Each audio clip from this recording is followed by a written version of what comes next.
안녕하세요. 저는 올해 딱 40살이 되는 여자입니다. 전 지금 나름 사회적으로 성공했어요. 창업을 했는데 돈을 꽤 잘 벌거든요. 정말 독하게 살았기 때문입니다. 정말 힘들었고 지친 날들의 연속이었어요. 실은 저는 스스로를 용납할 수 없습니다. 그래서 저는 제 몸이 편안한 상태로 도저히 유지할 수 없더라고요. 스스로가 너무 원망스러워서요. 염치가 없어도 이렇게 없나 싶어서 말입니다. 그렇게 살아가던 어느 날 기적 같은 일을 겪게 되었어요. 지금부터 그 이야기를 한번 해보도록 하겠습니다. 저는 남자친구와 동거하고 있고 둘이서 그저 일만 하며 지금까지 살았어요.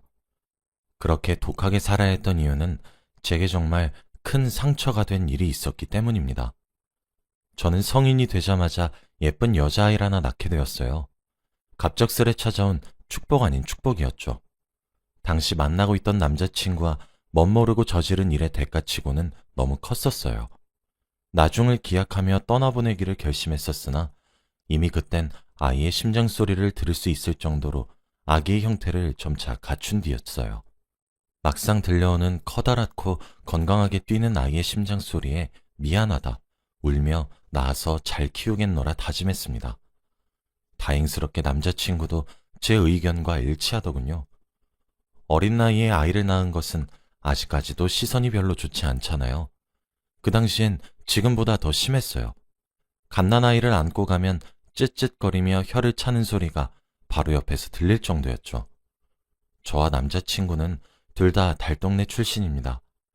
아이를 낳아 잘 키우겠다 호언장담을 했었지만 현실과 이상의 거리는 아득하게 멀었으며 우리가 처한 현실은 너무도 냉정했어요.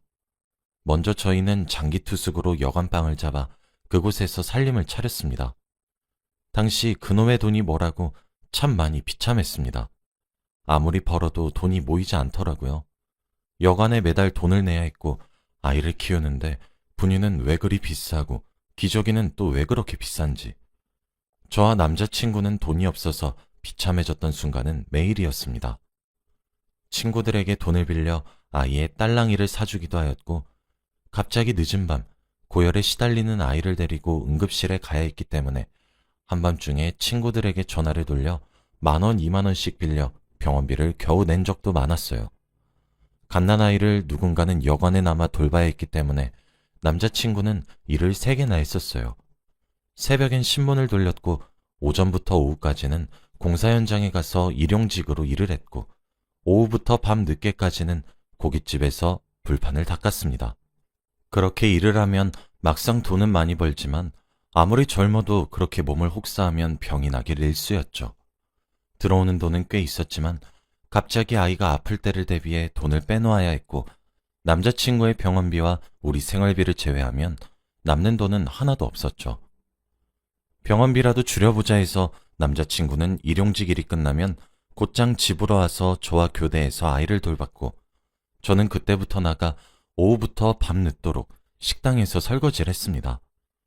그 일이 끝나면 새벽 늦게까지 아파트에 전단지를 붙이는 일을 했죠. 그렇게 방법을 바꿨더니 적어도 저와 남자친구의 병원비는 줄어들어 조금 남더군요. 근데 그래도 돈은 부족했어요. 저와 남자친구는 여관방을 기필코 벗어나겠다는 것을 목표로 삼았습니다. 아이가 뒤집기를 하고 기어다니기 시작하고 걸어다니면서도 저희 세 식구는 여관에서 살았어요. 정말 벗어나고 싶었어요. 딸아이를 키우면서 미안했던 적이 얼마나 많았는지 모릅니다. 다른 집 아이들은 예쁜 옷을 입을 때 저희는 남들에게 옷을 얻어 입혔고 다들 이유식이니 뭐니 유기농이니 뭐니 했을 때 우린 그렇게 해줄 돈이 하나도 없어 저희가 먹던 라면을 먹였어요. 아기를 키우면서 좋은 장난감 하나 제대로 못 사줬고 모빌도 문방구에서 재료를 사와 달아줘야 했습니다. 그 와중에도 저희는 여관에서 계속 사니까 주인 아주머니께 정말 자국 안 남게 조심해서 달겠다 하며 빌다시피 허락을 구해야 했죠. 아이를 키우기 위해 돈은 필요했는데 수중에 남는 돈이 없으니 저흰 정말 바쁘게 살았어요. 좋은 곳에 자주 데리고 나가주지도 못했죠. 그러다 저희가 정말 박박 긁어 모은 돈으로 아이를 놀이공원에 데려간 적이 있습니다. 그때 아이는 5살이었어요. 그날은 어린이날이었거든요. 딸은 처음으로 놀이공원이 어떤 곳인지 알게 되었죠. 회전목마도 타고 범벅카도 타고 그렇게 행복한 시간을 보냈어요. 그날이 어린이날이라 유독 놀이공원에 사람이 참 많더군요. 저와 남자친구가 잠시 한눈을 판 사이 그렇게 우린 딸아이를 잃어버렸습니다. 방송을 아무리 하고 미친 듯이 아이를 찾아 헤매도 폐장 시간에 남아 끝까지 놀이공원 곳곳을 뒤져도 아이를 찾을 수 없었어요. 아이를 잃어버린 부모들은 가슴에 커다란 돌덩이를 하나 얹고 삽니다. 사는 게 정말 사는 게 아니에요. 처음엔 믿기지 않았고 그 다음 스스로가 원망스러웠고 그 이후론 절망에 빠졌고 왜 하필 그날 아이를 데리고 나갔던 건지 모든 순간을 후회했죠. 제가 아이를 찾을 때 남자친구는 일을 했고 제가 일을 할 때 남자친구는 아이를 찾았어요. 놀이공원을 미친 듯이 헤매고 다녔고 실종신고를 했지만 저희는 결국 찾을 수 없었습니다. 저와 남자친구는 점점 미쳐가기 시작했죠.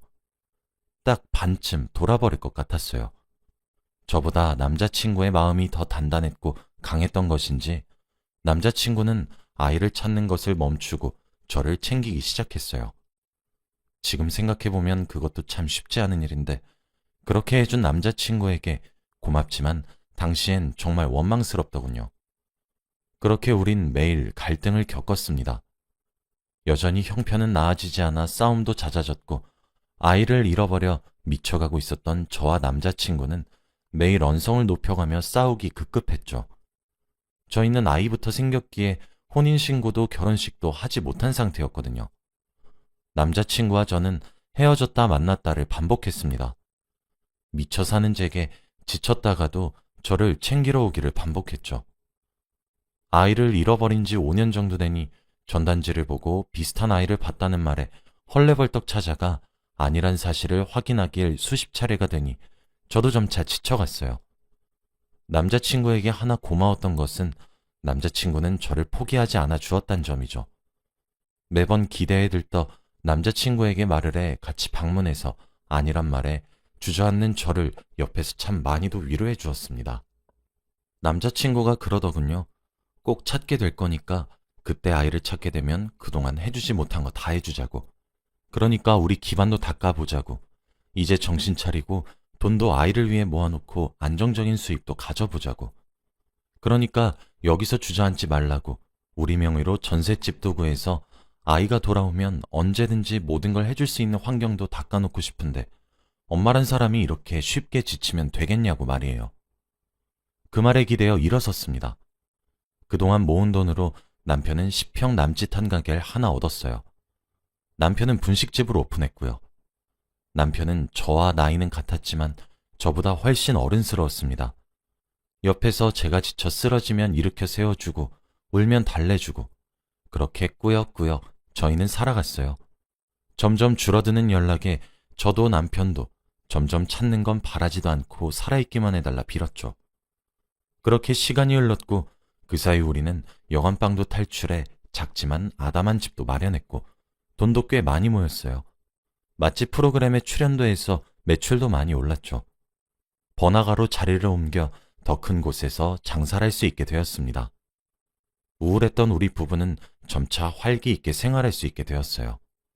사람이 많이 지나다니는 곳에서 일을 하게 되다 보니 일손이 모자랄 수밖에 없더라고요. 돈도 넉넉히 벌어들이고 있는 입장이라 알바를 쓰기로 결정했어요. 면접은 제가 담당했죠. 수많은 사람들을 대상으로 면접을 보았습니다. 그중 딱 한 사람이 눈에 띄었어요.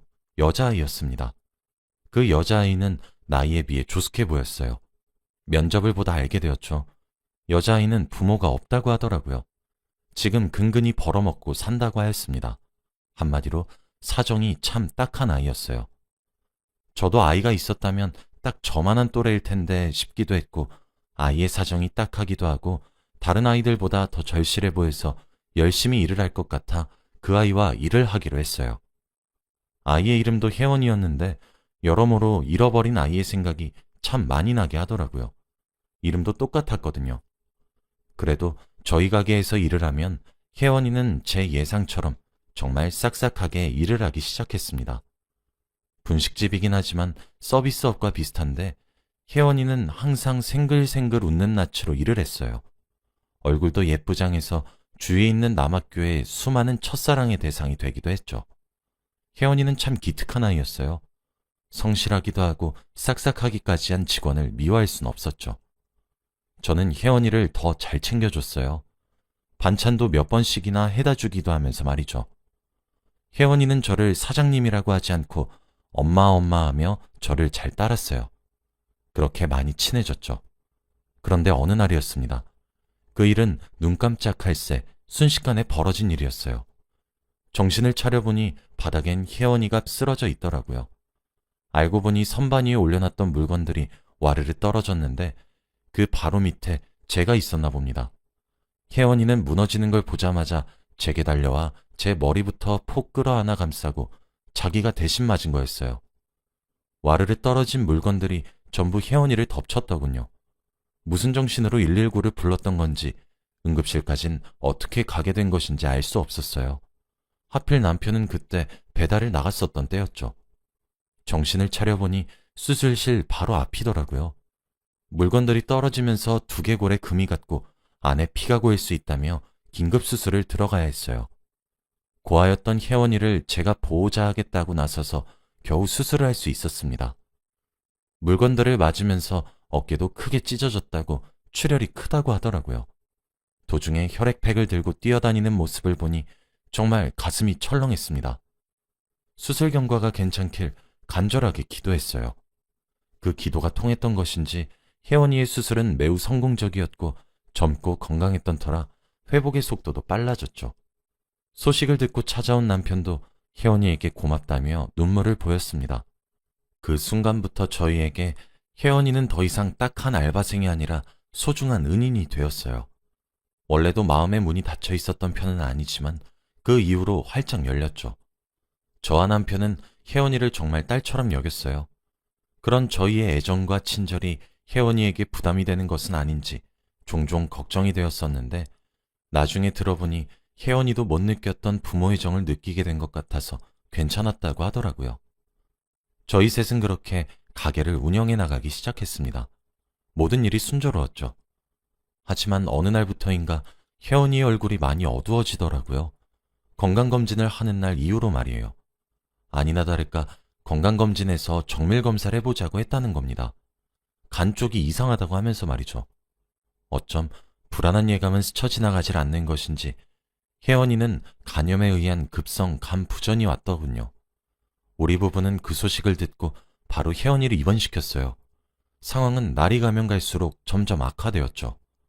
혜원이는 결국 간 이식이 최선의 방법이었습니다. 내사자의 간을 기다리는 것도 순서에 너무 밀려 있어 거의 불가능에 가까웠어요. 정말 안타까웠습니다. 하얗고 말갛게 웃을 줄 알았던 혜원이의 얼굴은 점점 누런빛을 띄어가는 것이 보기 힘들 정도였거든요. 간 이식이 시급하다고 하더군요. 하루는 장사를 마치고 집을 가기 전에 혜원이의 병원에 잠시 들린 적이 있었어요. 혜원이는 안 자고 있더군요. 오늘 왠지 제가 올 것 같은 느낌이 들었다고 하면서요. 그러면서 우린 오랜만에 도란도란 이야기를 했어요. 혜원이가 자신의 과거 이야기를 해주더군요. 처음이었죠.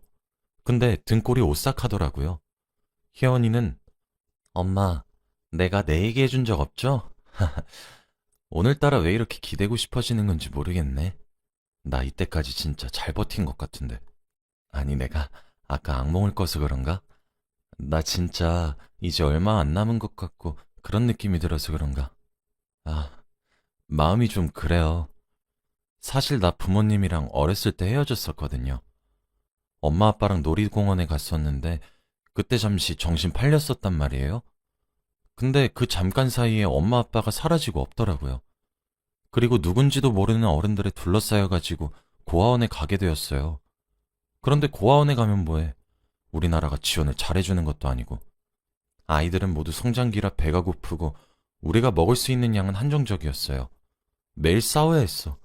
이불 개수도 모자라서 비집고 들어가서 눈을 붙여야 했고 그랬는데 이렇게 죽을 거면 뭐하러 그렇게 열심히 살았는지 모르겠어요. 아, 엄마 만나려고 그랬던 건가? 라고 하면서 툭툭 자신의 얘기를 털어놓는데 여러분들도 느끼셨죠? 혜연이가 들려준 이야기에 위화감을요. 와, 정말 설마 싶더군요. 맞아요. 생각해보니 이상했어요. 제가 잃어버린 딸과 이름도 같았고 나이도 같았죠. 부모가 없었고 태어난 계절도 같았습니다. 그때 혜연이를 찬찬히 뜯어보다 혜연이의 손목에 제 눈길이 멈췄죠. 제가 낳은 딸은 왼쪽 손등 정중앙에 큰 점이 하나 있었거든요. 근데 그 점이 혜원이의 손등에도 있더라고요. 정말 소름이 끼쳤습니다. 빠르게 뛰어오는 심장 박동을 애써 무시하려고 노력했어요. 일단 몸조리 잘하고 나쁜 생각은 하지 말라며 혜원이의 칫솔을 들고 병실을 빠져나왔습니다. 그 길로 남편에게 찾아갔고 오늘 제가 알게 된 모든 일들을 설명하기 시작했어요. 제가 설명을 이어서 하면 할수록 남편의 표정은 굳어졌어요. 이야기가 끝났지만 남편은 한참 동안이나 말이 없었습니다. 이내 남편은 제게 유전자 검사를 한번 해보자는데 너무 기대하지 말자고 말을 하더라고요. 그렇게 우린 칫솔을 이용해 유전자 검사를 의뢰했어요. 결과는 놀랍게도 혜원이는 정말로 저희가 잃어버렸던 딸이었습니다. 결과를 종이로 받는 것은 시일이 조금 더 걸렸지만 유선으로 먼저 연락이 오더군요. 저흰 병원으로 미친 사람처럼 찾아갔어요. 그때부턴 일사천리였습니다. 혜원이에게 모든 것을 말하고 혜원이의 호적도 옮겼고 우리 부부는 적합성 검사를 실시했습니다. 그 중에서 재간이 적합하다고 결과가 나오더군요. 혜원이는 빠르게 변화하는 상황에 많이 불안해했지만 저희 부부는 일단 딸을 살려야 했기에 모든 것을 나중으로 미루고 간이식 수술 날짜를 잡았고 그 결과 수술은 성공적이었죠. 지금은 저도 혜원이도 건강을 되찾았어요. 우린 기적적으로 10여 년 넘게 흘러 만날 수 있었습니다. 혜원이는 저희에게 진실을 듣고 난 후 얼마나 울었는지 몰라요. 저희 세 가족은 그날 정말 눈물로 한강을 만들었습니다.